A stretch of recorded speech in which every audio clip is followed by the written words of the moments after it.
Today on Talk Like a Professor, we're going to cover the term the other and its related verb to other or othering.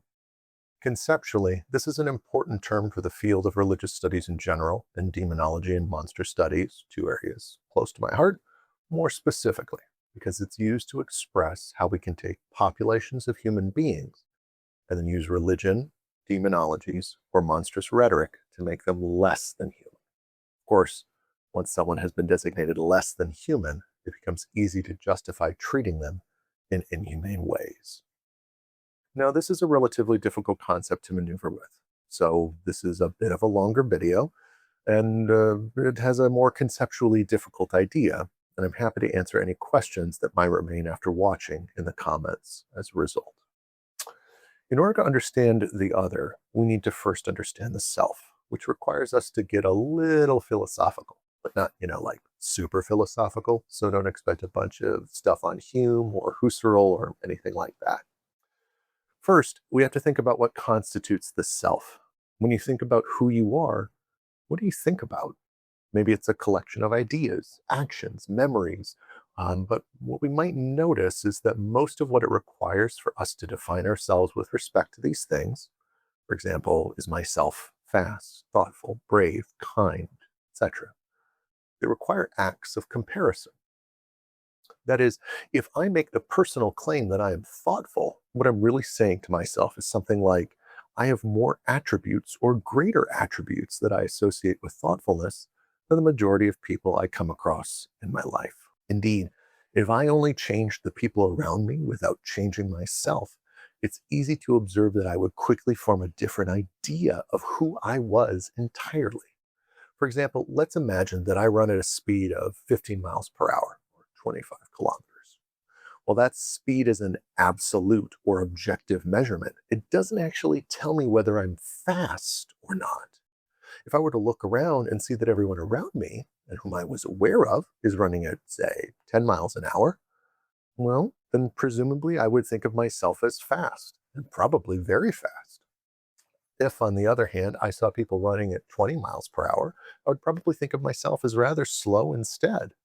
But note, in both of those examples, my objective or absolute speed has not changed, just my perceived comparison to the other people around me.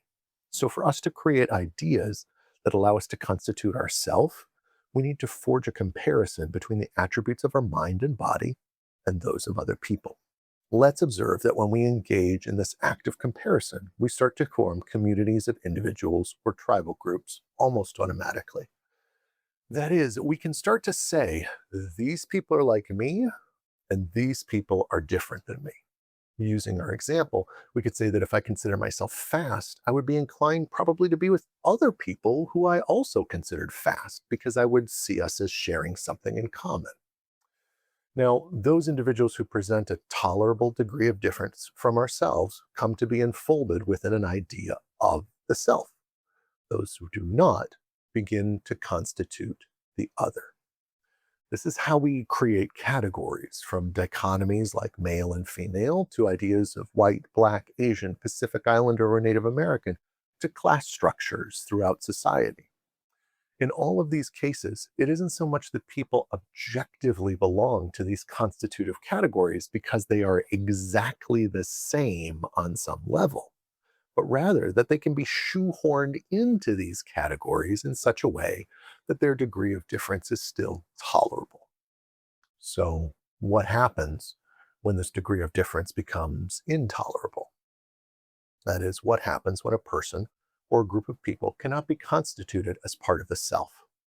Well, we can visually think of it in the following way. For a lot of categorical traits, people actually show up on something of a continuum. The line that we see here, for instance. For us to constitute a category, we need to bracket off a part of this line and call it something.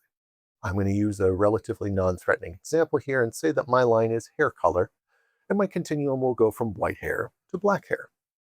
Now let's say that I want to create a category. I'm going to call it blonde. That means I need to bracket off a portion of this group. It's important to observe that everyone in this group, those little dots, doesn't have a uniform hair color. Some might have dark yellow hair. Some might have strawberry blonde hair. Some people might have a single shock of an alternate colored hair somewhere on their head. Nevertheless, I call all of these people blonde, thereby artificially collecting all of these dots into a group.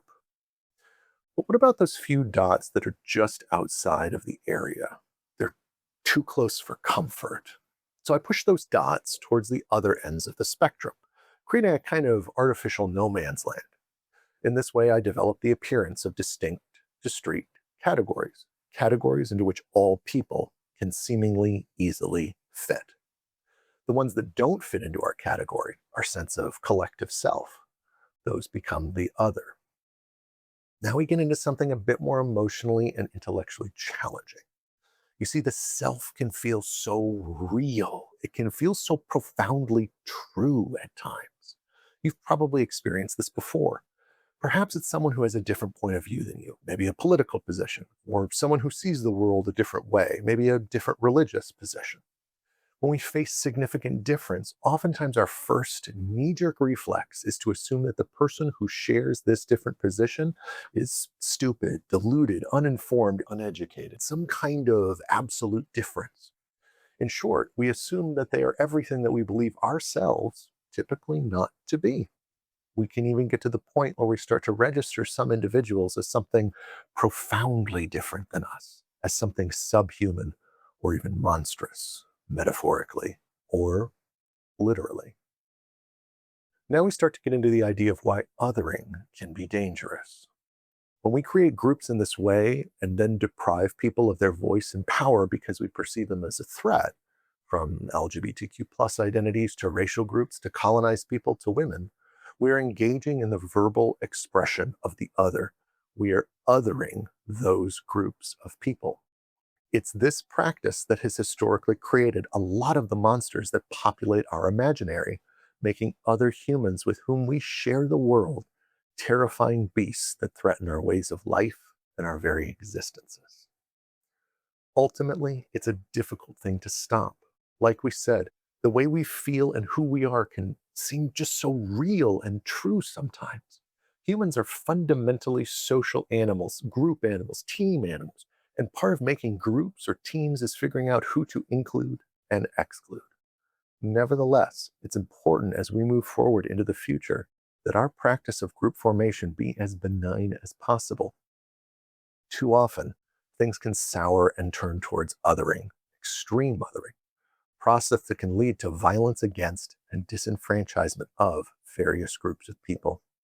From the horrors of colonialism to the ongoing legacy of the Crusades to anti-Catholic sentiment in the United States, potential friends and neighbors have been made into monsters through this process of othering, a process that is still ongoing in these United States. Remember what your enemy has done to you. Remember what he's done to your children. Remember what he's done to your freedom. Why? Why is that important? Because we are not finished, folks. This is not the final victory for the American way of life. This is just the beginning. Donald Trump entering the White House is step one in a long, protracted cultural war. And the body of Christ has got to have the stomach for war and the fire in its belly to finish it. And the only way they're going to keep that fire going is by understanding what monsters these people really are. Did I say that right, Todd? Did I say that right? They are monsters. Here I feel it's valuable, worth noting, that the first step towards becoming a monster ourselves is believing that another person could be.